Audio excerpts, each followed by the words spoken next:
How to innovate when you have no time.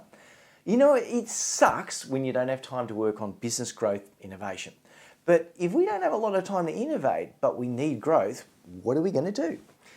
G'day, I'm Nils Vesk, and in this session, you're going to learn some battle-tested tactics to get business growth innovation happening with just 5 minutes a day. Yep, just 5 minutes a day. So that you can not only generate business growth solutions to get the results that you need, but so that you can still get all of that everyday stuff that needs to be done day in and day out. And you'll also discover the power of the idea muscle drills to generate stacks of ideas on demand and a 5-minute trend spotting activity that will provide you with valuable business intelligence every week for as long as you want. I'll tell you about the trend spotting tick trick in just a minute, but first let me address the concept of time, or more realistically, the lack of time. Now, your available time is fixed, and kind of like that means it's fixed in how much time you've got, and so you're only allowed to really spend that time on certain billable activities, which can be really painful when you know you need to innovate, but you're not getting that time allowance. So that means somehow we need to pull a rabbit out of the hat or use some unorthodox yet effective techniques to get more innovation growth in the smallest amount of time possible. So let's look at some unorthodox methods that you can use to win back 5 minutes a day. The first one sounds a bit weird, but it's the standing meeting. You know, the reality is once we sit down on a chair, we relax. Our muscles switch off, our blood supply slows down, and our general level of alertness drops. I'm sure you've felt yourself start to wander off as you recline back in that nice meeting room chair. I'm sure we've all been there. Now, here's the reality. The brain, if you've got one in there, is an organ that actually needs oxygen to function at its best. So that's why when I run workshops and meetings, we do a lot of standing activities because standing up increases the blood supply throughout the body, boosting alertness and brain function. It also tells us subconsciously, you know what, that we're here to work and we've got to work on something and we're going to get involved. I know it sounds a bit counterintuitive, but some of the other benefits of a standing meeting are that people just won't want to stand up for too long. So that means that they're going to work harder to get stuff done in that small time frame that you've got. Okay, next one is the walking meeting. And I learned this from a great, amazing entrepreneur by the name of Creel Price.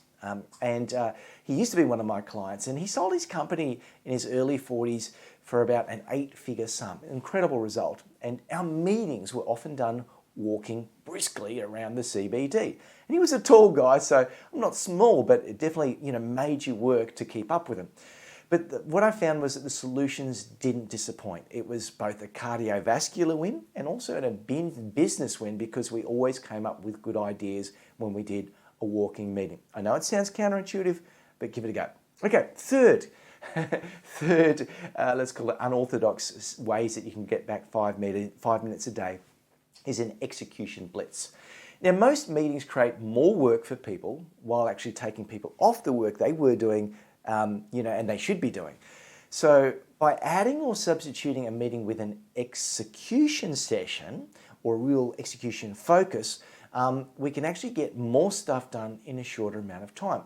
And I found that the best execution sessions are the ones added before the end of a meeting. For example, okay guys, we've got 5 minutes to go before we break, and I suggest we make the next 5 minutes an execution blitz on the actions that we need to get started based on our meeting. We've already identified who's doing what, we've got 5 minutes, the timer starts now, and let's get stuck into it. It works. You don't always have to do it at the end of a meeting, but execution blitzes can really work. The next technique, you may have heard of this one, the Pomodoro technique. Pomodoro is Italian for tomato. Buongiorno, come va? Come va? Yeah, come stai? Sorry, my Italian's not the best there. Parlo un poco italiano. All right, the Pomodoro technique was developed to help people focus on having uninterrupted work sessions. So that might be 20 minutes of continuous activity concentrating solely on one area of focus. So that means no multitasking, no distractions, no phone, no email, nothing other than that focused activity. And then after the 20 minutes, you have a short break of 5 minutes, and you can do the other activities that usually distract you from doing your normal work. So this is where you might throw in some checking your email, maybe make a quick call, tidy your desk, and that type of stuff there. All right, but the goal of the Pomodoro technique is to get as many uninterrupted activity blocks in each of your day. So change the length of those blocks to suit your attention style. It might be 20 minutes, it might be 30 minutes or 40 minutes, but try to get as many of them as you can. All right, unorthodox technique. Next one is countdown clocks. So whether it's for a meeting or your own work, a countdown clock can help you to get more stuff done by kind of compressing your focus.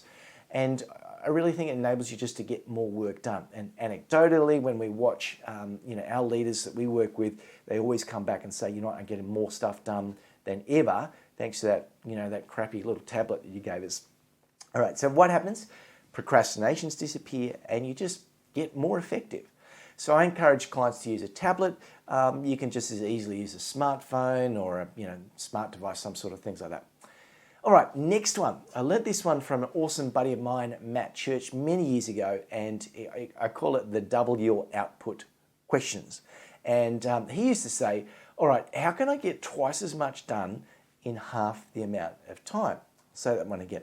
How can I get twice as much done today in half the amount of time? I find just having that one question prompts me to think of ways that I can get things done faster. Often I'll just stick it on a Post-it note, and a little prompt just works wonders in terms of getting stuff done. Okay, now it's time for a laser focusing question. Now, if you find that you've been losing time trying to work out what you should be doing, then just try this question. It was created by the real estate mogul Gary Keller, wrote an awesome book called The Number One Thing. But question essentially that you should be asking is, what's the number one activity I need to do today so that everything else becomes either easier or unnecessary to do? It really does help you to focus on what you need to do.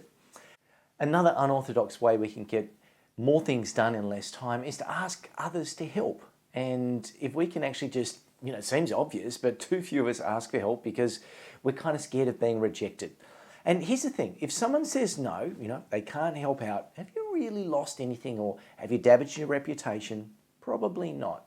It's a bit like asking someone if they'd like a stick of chewing gum. Some will say yes, then some will say no. It's not the end of the world. Now, if you want to make it easier for them to say yes, what you need to do is make the decision a no-brainer. And the easiest way to do that is through a question. At the same time, you kind of got to put yourself in the shoes of who you're asking for help. What do they care about, or what do they want in their job? Now, chances are they're time poor, just like you, but nearly everyone in the business world responds to recognition. And we react to this because we just don't get enough of it. So by starting off by saying something positive about what they've been doing, will almost always open them up to the idea of helping you out. Now, in some ways, what you're doing here is you're kind of helping their ego out, which initiates the law of reciprocity. They gave me something, so what can I give back in return? Yes, this really does work. So, think of the last time someone said something about how you looked. Oh, I love those shoes. In an instant, you're kind of thinking of how can you return the compliment? So use this subconscious response to get them to help you with your growth innovation. So, for example, hey, Raina, great job on the Hastings project. I heard you came up with some cracker solutions to get it over the line. Speaking of which, I've got a question I think your unique perspective could really help us solve. Can I share a 60-second challenge with you? So with an opening like this, you've complimented them and then they're ready to return the goodwill. And then what you do is you position them with the no-brainer, a 60-second challenge. This is what's going to elicit their curiosity and give them a time frame as well. So usually they're going to respond with, sure, fire away, or I'm just heading off to a meeting, but we can chat over a coffee. If they say no, ask them, no probs, who else do you think could help? It's as simple as that. Now it's time for the question or the problem that you want them to help solve. Now, I've often said that if you want better ideas, it's all about asking better questions. So spend the time to ask a simple but straightforward question that includes the context of the problem. For example, we've noticed a sharp drop in sales for our XYZ product. This is costing us, put in a financial cost, whatever it is, $10,000 a day in our revenue. Our research has found no new competitors, but an obvious increase in our competitors' sales. What would you think would be the 3 best options we could take to rejuvenate our XYZ offering? So if you're going back through that, you might have noticed I used the word rejuvenate versus innovate. And the reality is, again, people are risk averse to the word innovation. So it makes sense to use other words to describe it. I could have called it product improvement, a modernization, a reinvention. And speaking of which, make sure you've downloaded my list of 125 innovation synonyms, which you can find in my Relaxed Innovation Leaders Guide to Getting Anyone to Innovate. Just check out the homepage, ideaswithlegs.com, to get that, or the links, you can find it. Okay, so another thing that you want to do is get intimate with your questions. And one of my clients, Nokia, or Nokia, depending how you want to pronounce them, took asking for help to a very intimate space. They took it to the toilet. What they did is they had a small flyer on the back of the toilet doors with a pressing challenge, asking people to solve it. This is one form of multitasking that actually does work. I know it's a bit unorthodox, but it's highly effective. Why? Because people are sitting down doing their business, a bit bored, they're going to check out their phone or do something. There's a question, I should solve it. So give yourself, here's what else you could do. Give yourself and others idea muscle challenges. So let's say it's the start of your weekly Monday morning meeting.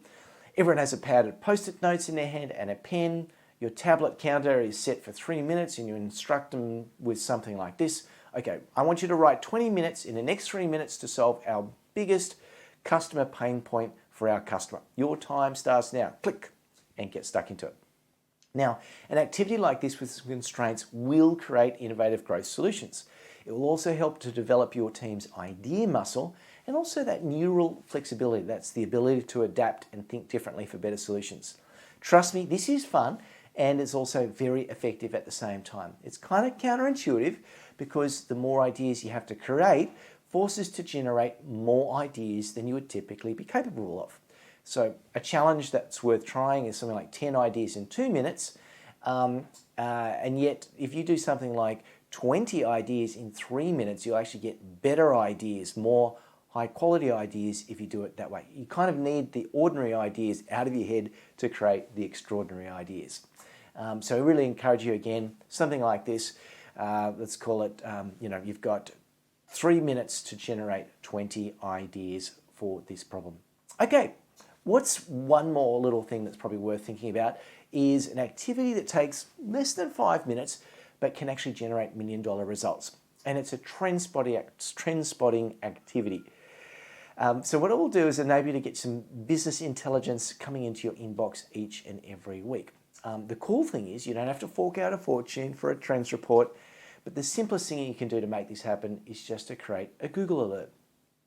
If you haven't done it before, just enter Google Alerts into your browser and you'll soon see how to set up a news alert on any topic you can think of.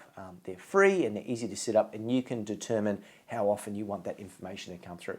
And the beauty of having something like that is it just keeps you up to date of what's going on. So to give you an example, when I was working on my last book, The Reinvention Sprint, I looked for some keywords that related to that kind of topic. So I had alerts using the words reinvention, pivot, thinking outside of the box, business recovery and things like that. Now the only thing is you don't need to just rely on one search term, as an emerging trend may not have yet created a trend name. So you may include search terms such as increase in or decrease in or rapid adoption of or a shift to. So just think whatever might work for you, and you can also identify what type of online publications or search terms you might want to check out. Go on, do it. Create a news alert now.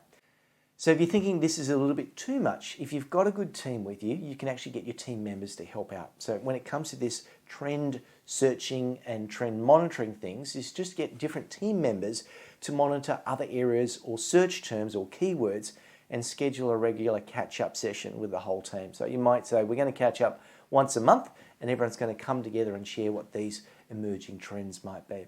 Okay, time for one last time-saving innovation technique. And that is a question that really can start and perpetuate a business growth innovation culture. So this 5-minute technique saved one of my clients' careers, not to mention that it made them millions of dollars as well. And when you ask this question consistently, that is once a week or once a fortnight, simple question, it can actually create an innovation culture without spending a lot of time, effort, or money, which is always pretty cool.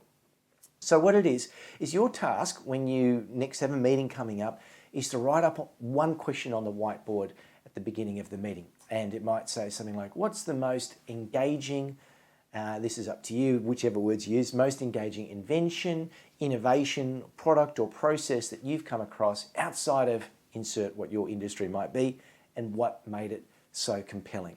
So we could say something like, what's the most engaging product that you've come across in the medical industry and what made it so compelling.